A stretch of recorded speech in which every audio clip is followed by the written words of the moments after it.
Hi, Soul Searchers. This is Ana Sofia Garcia, and today I am reading from my book, The Lumenary, and I am soul searching Revelation. I'll be reading the chapter named Battling with Depression, Anxiety, and Dyslexia. Every chapter in my book has a dedicated companion track for you to follow along. I feel like sharing the music helps create the tone for the chapter. In this case, this chapter's companion track is Logic's song, the 1-800-273-8255, and here we go. So it starts off with a quote. Real healing comes when we accept ourselves as we are without the need for any outside validation. And that's my own quote. I feel like nowadays we are so quick to label people as depressed that we forget to acknowledge the fact that it's okay to feel sad. It's valid to feel hurt and confused and cry. It's our body telling us that what we're going through is painful. What we're going through is, in fact, depressing. It doesn't mean that we're crazy. It doesn't mean that we can't control our emotions. It's okay to sit with them, to try to understand them and why they're surfacing. For some reason, we're condemned for feeling, for being emotional, the very thing that makes us human. If this is you, you're not alone in this battle. I too have been mislabeled and misunderstood. I have been on the brink of sanity when someone has the courage to face themselves, all their inner demons from the outside. It may look chaotic. Others may perceive someone's search for inner peace as manic depression. They don't understand the level of healing you're exposing yourself to because they haven't been able to do it for themselves. When I was married, it was like it was my husband's mission to label me as depressed and crazy, needing psychiatric help. He tried to convince my family that I needed help, and that wasn't hard to do. I was already the black sheep of the family, the one who didn't shut up when they judged me, when they thought I wasn't normal, or when someone was trying to manipulate me. The Noi even went so far as to speak with my primary care physician to convince him to prescribe me antidepressant pills. My paternal grandmother was always convinced I could use some medicine to support me since she herself took medication to help her calm down. But I'm not my grandmother. I'm not my mother. I am me. I was against taking medication. I didn't need anything to suppress my emotions. What I needed was to get a divorce. What I needed was someone to show me some compassion and understanding. Show me love, not conditional love that's based on whether I fit into someone's ideal safety net, not the one way kind of love where I would beg for a hug and be pushed away because my mother didn't like being touched. It was normal for me to feel sad and cry when I was broken, loveless. My grandfather had just died. I was married to a narcissist that was emotionally and physically abusive. I had no one to talk to or even open up to because no one understood me. No one could relate to the things I was going through, exploring, and discovering. I thought I had found a partner that I could do that with, but instead of offering me support, he used that against me. He used my vulnerability and trust in him to get my family to gang up on me. They made me feel like maybe there was something wrong with me. Maybe I did need to take medication. Maybe I was crazy.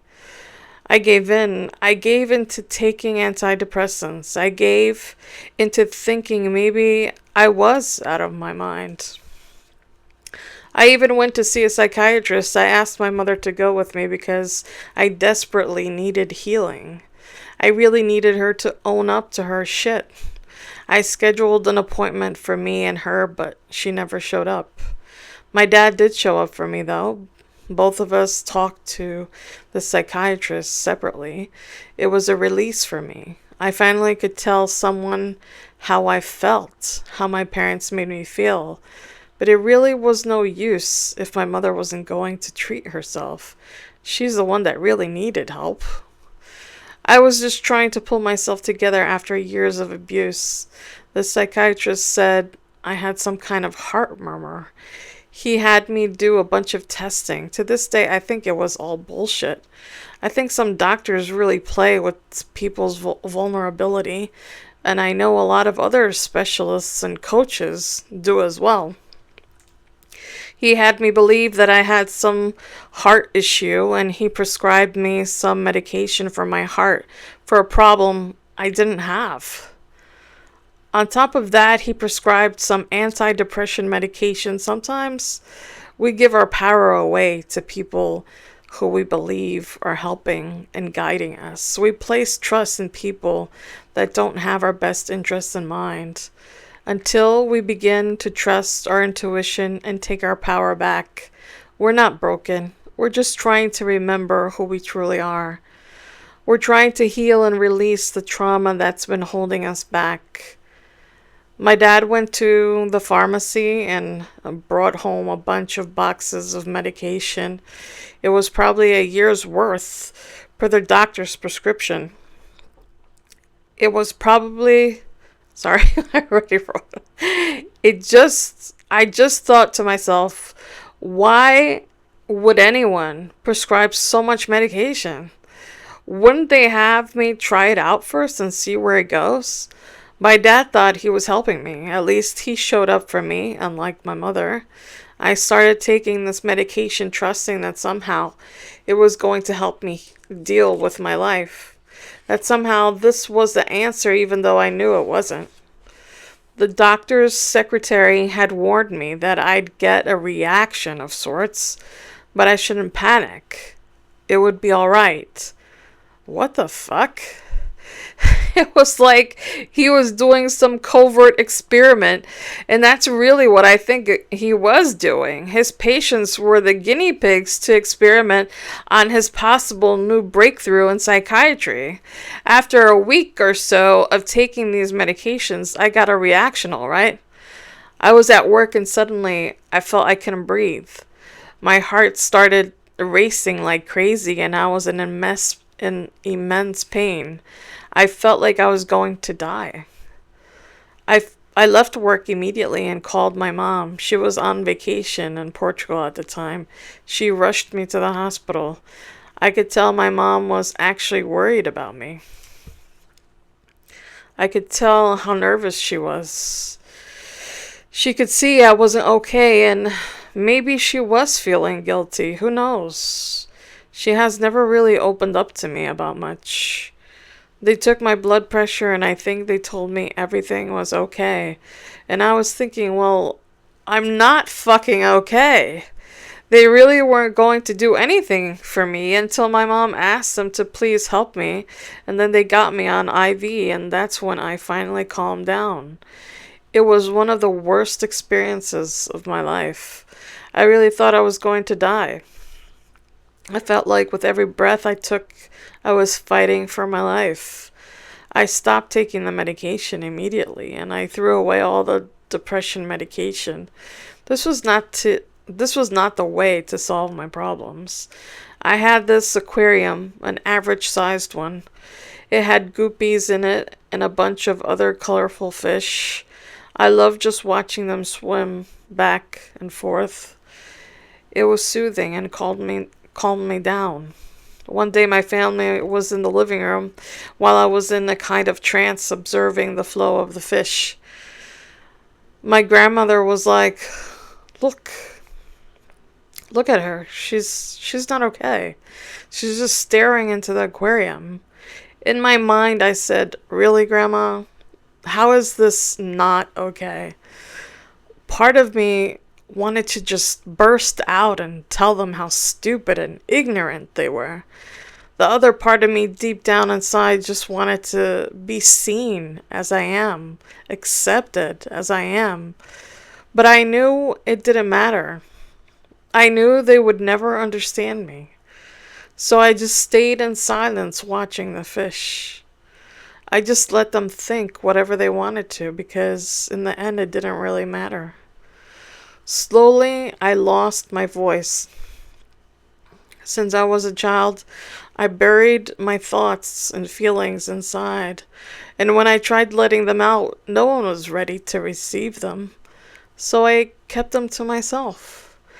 My belief system wasn't welcome, my awareness was dismissed and invalidated. I felt all alone, kind of like the fish, swimming back and forth with no way past the glass. I set myself up to fail with the low GPA, falling into a judgmental programming category of dumbass 2.5, unworthy of a master's degree. Little did they know, I earned the most prestigious title in all existence, completely tuition free. I am soul searching self mastery 4.0. I am the first generation of my family to get a college degree, with no guidance whatsoever from my parents, who had only gone up to the second and third grade. I was literally winging it. Even though I was a really smart kid and architecture was definitely my thing, I lacked the know-how to keep my GPA high. I failed a few classes because it was just too overwhelming when you're so goddamn ambitious and you actually want to learn something. I pushed myself to evolve as an artist versus just getting it done to get it over with. Being an architecture student was like willfully putting myself through daily mental and physical abuse to the point where I began to question my worth, my sanity. I began to believe I was a failure. Especially when I would get one of those studio professors that were real shitheads because they saw potential in me. Here we go again, adding to that not good enough pot. Obviously, I prioritized my architecture courses. Most of my time and energy was devoted to what mattered most to me. Every other subject was secondary. By this time, I was a pro at self-sabotage and didn't show up for a final presentation or two because I felt, you know it, not good enough. Ugh. As I matured, I realized that since I was little, I was actually dealing with ADHD and dyslexia, but no one ever diagnosed me. It all made sense why I was put in speech therapy. It wasn't just because English was my second language. It made sense why my teacher complained I wasn't focused in class and I would have a hard time staying still. As an adult, I'd have restless legs syndrome. I'd constantly rock my body side to side. I wasn't even aware that it was me releasing anxiety and trauma. Rocking my body made me feel safe. I had trouble staying in one location for long periods of time. Studying and reading were very difficult for me, especially if it wasn't interesting to me. Many times I'd have to go for a ride or release my anxiety by getting away before I could focus on studying. It was only much later, after I graduated, that I started noticing symptoms. I would type the letter V when I meant to type B. My daughter ended up being diagnosed with dyslexia as well. Looks like it may run in the family. Nonetheless, little by little, as I pursued the spiritual journey of facing my fears and healing my trauma, my anxiety system subsided. I noticed I would switch the order of consonants in a word like skip. I spelled spick. I'm not sure if this is the progression of something else, but it's not a constant thing. It creeps in occasionally. Now I can handle my anxiety much better than before. I do believe that my anxiety came from traumatic experiences as a child, some of which I believe I have suppressed because I can't remember much from when I was younger. I only remember what my family has told me. I think I must have zoned out a lot while I was in school. I still do that when I'm driving. It amazes me how I don't get into an accident. It's like I completely zone off and detach myself, and in a sense, time travel into distant memories. Committing to be honest with myself at all times and committing to reprogramming my mind helped me overcome those inhibitors. I chose to live. I chose to stay alive. I chose to wake up and give life another go. I believe I can make my dream life come true. I believe it has arrived. I am my own safe place. I am my home, my inner standing. Who can relate? And then afterwards, I have some poems, and I'll probably share those another night. Maybe when we have open mic night or something like that. So thanks for sharing this time with me. If you can relate to this experience, um, please comment, like, and share. And if you have a story you want to share, I'd love to hear about it. And you could contact me either at connect@iamsoulsearching.com, or you could go to iamsoulsearching.com/podcast to become a guest. Thank you, and love and light. Take care.